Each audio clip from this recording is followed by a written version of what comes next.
CAA जो था NRC का मुद्दा, उस पे कह रहे थे नागरिकता चली जाएगी। क्या गई नागरिकता? संविधान को नहीं मानेंगे। उस पे संविधान को नहीं मानेंगे।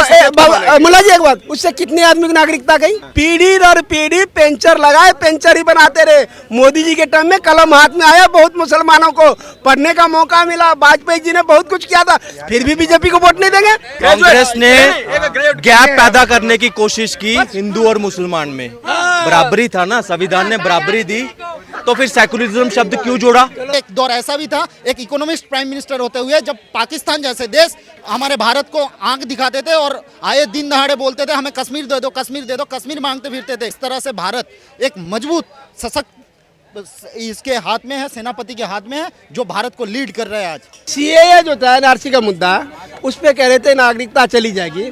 क्या गई नागरिकता? संविधान को नहीं मानेंगे। उस पे संविधान को नहीं मानेंगे। मुला जी एक बात, उससे कितने आदमी की नागरिकता गई? नहीं, ये इस बात का जवाब दीजिए। राजनीति नहीं, इस पे कितने लोगों की नागरिकता गई? मोदी जी को ये बताइए आप। सुनिए सुनना नहीं लागू हो गई। मैं कह रहा नागरिकता कितने गई? लागू हो गई तो क्यों शोर मचाया? तो लागू कर दिया। दंगा क्यों किया? लागू कर सकते। दंगा क्यों किया? देश को भड़काया क्यों? दंगे के आग में क्यों झोंका? क्यों? ये मानसिकता यही है, जब भी इस देश के हित की बात करोगे तो हम दंगा करेंगे। ये एक एजेंडा चल रहा है जिसके अंतर्गत ये लोग काम करते हैं। देखो बीजेपी से क्या नाराजगी है? बीजेपी इनको सबसे ज्यादा सरकार का लाभ यही लोग उठाते हैं। पूछो जाके, देखो अस्पताल और राशन दुकान में मोदी जी रोड बनाए तो मुल्ला जी देख के बनाया क्या? अरे तुम्हें नहीं पता कुछ भी। हाईवे पे तुम नहीं चल रहे क्या? कुछ नहीं पता। ये बताइए ना, जब मोदी जी राशन देते हैं तो ये थोड़ा देते हैं कि मैं राशन सिर्फ अभी जो इतने राशन दे रहे हैं बस, और किसी गवर्नमेंट ने नहीं दिया और किसी सरकार ने दिया। सारे सर भूखे मरते थे।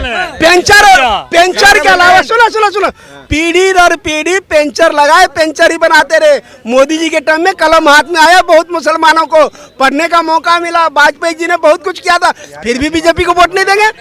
फिर भी बीजेपी को वोट नहीं देंगे।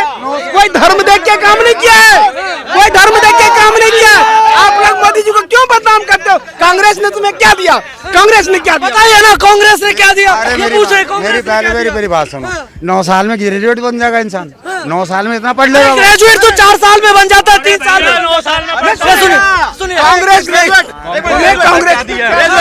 कांग्रेस ने गैप पैदा करने की कोशिश की हिंदू और मुसलमान में। बराबरी था ना, संविधान ने बराबरी दी, तो फिर सेकुलरिज्म शब्द क्यों जोड़ा? सेकुलरिज्म शब्द जुड़ा। अगर हम सारे पंथ निरपेक्ष बन गए, इधर सुनना भाई साहब, अगर हम पंथ निरपेक्ष बन गए तो फिर मुस्लिम पर्सनल लॉ बोर्ड क्यों दिया? क्यों दिया? मुस्लिम पक्षपात था। एक मिनट, फिर इमामों 2024 में आपको क्या लग रहा है? 2024 में आज पूरा देश के गली गली मोहल्ले से लेकर गली से लेकर ग्लोबल तक, जिसका सरकार भारत जो नया भारत बन के उभरा है, जिस भारत कभी करप्शन युक्त हुआ करता था, आज करप्शन मुक्त होकर खड़ा हुआ है। जिस भारत परिवारवाद की गुलामी से जकड़ रहा था, आज परिवारवाद की गुलामी से मुक्त हो रहा है। जिस भारत एक कभी गुलामी का मानसिकता लेकर चलता था, आज गुलामी का मानसिकता से बाहर आए हैं। ये नया भारत उसी के हाथ में देना चाहता है, जो एनडीए के नेतृत्व में पिछले 2 बार भी दिया है। माननीय नरेंद्र मोदी जी के नेतृत्व में ये नया भारत बन के उभरा है, तभी गली से लेकर ग्लोबल तक आज भारत की चर्चा हर जगह फैला हुआ है। तो इसी वजह से 2024 में भी तीसरी बार भारी बहुमत से जनता भी खुशहाल है और जनता पूरी तरह से 2024 के लिए तैयार है भारी बहुमत से जिताने के लिए। कहते हैं नया भारत, नए भारत की क्या डेफिनेशन है? नई भारत का डेफिनेशन आज सबसे बड़ी बात यह है, देखिए आज भी आप ये कंपनी चला रहे हैं, कोई ना कोई न्यूज़ कंपनी चला रहे हैं। ऐसे यूनिकॉर्न भारत में 100 से ऊपर क्रॉस कर गया, सेंचुरी कर गया। ये इसी का देन है। कोविड में जब दुनिया की अर्थव्यवस्था अस्त व्यस्त हो गई, त्रस्त हो गई, तब ये नया बन के उभरा है। आपको भी शायद ये कोविड का दौर है, जिस तरह से आप भी उभर के आए हो, तो ये नए भारत की पहचान है। जिस तरह से, मैं तो एक छोटा सा एग्जांपल दे रहा हूँ, जिस तरह से दुनिया में देखिए कभी जिन्होंने हम पे राज किया था, गुलामी की थी, उनका 3 प्राइम मिनिस्टर चेंज हो गए। हमारा इकोनॉमी में कोई खास फर्क नहीं पड़ा, फिर भी हम 5वीं सबसे बड़ी अर्थव्यवस्था बनके खड़े हुए हैं। और आज शपथ लेते हैं जाके कि हम तीसरी बड़ी अर्थव्यवस्था बनके उभरेंगे आने वाले 5 साल के अंदर। तो ये हमारा पावर दर्शाता है किस तरह से भारत एक मजबूत सशक्त इसके हाथ में है, सेनापति के हाथ में है, जो भारत को लीड कर रहा है आज। मतलब ये जो नरेंद्र मोदी है वो एक मजबूत सेनापति आपके अकॉर्डिंग? नहीं, बराबर। आप आज खाली ये मेरा कहना नहीं है, आज दुनिया मान रही है इस बात को, तभी तो ग्लोबल रैंकिंग में आज इतने इतने बड़े बड़े इकोनॉमी का वर्ल्ड लीडर जहाँ पे रैंकिंग में पीछे छूट जाता है, इंडिया का एक चाय वाला प्राइम मिनिस्टर होके आज वर्ल्ड में रैंक कर रहा है, वर्ल्ड रैंकिंग में नंबर 1 है। ये कम बड़ी उपलब्धि नहीं है। आज से पहले भारत का कोई एक ऐसा नेता का बात बता दीजिए जो ग्लोबल रैंकिंग में नंबर 1 आया हो, कोई भी नहीं आया हो। एक चाय वाला और एक दौर ऐसा भी था, एक इकोनॉमिस्ट प्राइम मिनिस्टर होते हुए जब पाकिस्तान जैसे देश हमारे भारत को आंख दिखाते थे और आए दिन दहाड़े बोलते थे हमें कश्मीर दे दो, कश्मीर दे दो, कश्मीर मांगते फिरते थे। आज एक चाय वाला प्राइम मिनिस्टर है, जब वही भारत को लीड कर रहे हैं और पाकिस्तान आज कटोरा लेके दुनिया भर में भीख मांगते फिर रहे हैं और कटोरा लेके भीख मांगने के लिए भी, उसको कटोरा खरीदने के लिए भी भीख की जरूरत पड़ रहा है। ये वो नई भारत की पहचान है।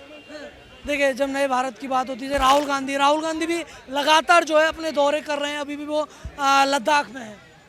देखिए, बेवकूफ़ों का आंधी जब आती है तभी पैदा होता है ऐसा राहुल गांधी, क्योंकि उनको ना बोलने का तरीका पता है, ना ढंग पता है। उनको तो देश को अपमान करना है और देश की जो छवि बनी हुई है उसको गिराने का कहीं ना कहीं काम और षड्यंत्र रचने का काम विदेशी ताकतों से जाके वो करते हैं। ऐसे कांग्रेस पार्टी का देन है। देखिए, कांग्रेस पार्टी एक ऐसी दौर भी इस देश की जनता ने देखा था जब वोटर बांग्लादेश से आए करते थे, नारा पाकिस्तान का लगा करता था ये स्वाधीन भारत में, और हित हमेशा विदेशियों का किया करते थे। चंदा, ये इलेक्शन में फंड, विदेशी फंड इस्तेमाल किया करते थे। आज नेता से लेकर नियत तक, नीति से लेकर सुरक्षा लेकर समृद्धि तक और नियत से लेकर नीति तक सब देश हित से जुड़ा हुआ है। पहले तो विदेशी हित का ही सब कुछ किया करते थे, आज देश हित के बारे में जब हो रहे हैं तब यही नई भारत की पहचान है।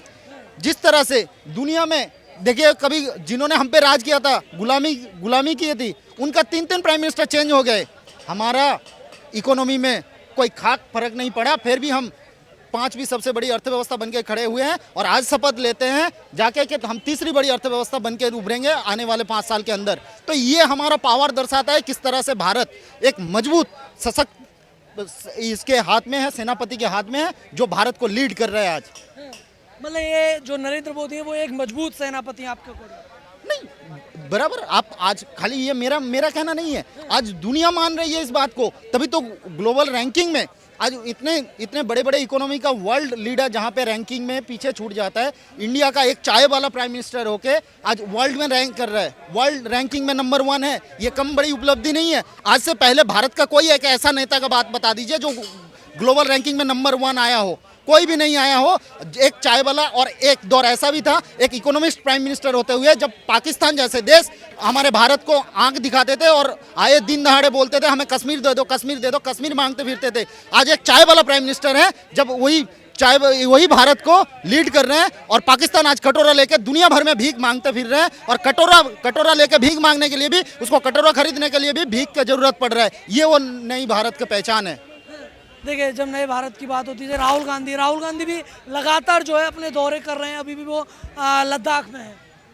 देखिए, बेवकूफ़ों का आंधी जब आती है तभी पैदा होता है ऐसा राहुल गांधी, क्योंकि उनको ना बोलने का तरीका पता है, ना ढंग पता है। उनको तो देश को अपमान करना है और देश की जो छवि बनी हुई है उसको गिराने का कहीं ना कहीं काम और षड्यंत्र रचने का काम विदेशी ताकतों से जाके वो करते हैं। ऐसे कांग्रेस पार्टी का देन है। देखिए, कांग्रेस पार्टी एक ऐसी दौर भी इस देश की जनता ने देखा था जब वोटर बांग्लादेश से आए करते थे, नारा पाकिस्तान का लगा करता था ये स्वाधीन भारत में, और हित हमेशा विदेशियों का किया करते थे। चंदा, ये इलेक्शन में फंड, विदेशी फंड इस्तेमाल किया करते थे। आज नेता से लेकर नियत तक, नीति से लेकर सुरक्षा लेकर समृद्धि तक और नियत से लेकर नीति तक सब देश हित से जुड़ा हुआ है। पहले तो विदेशी हित का ही सब कुछ किया करते थे, आज देश हित के बारे में जब हो रहे हैं तब यही नई भारत की पहचान है।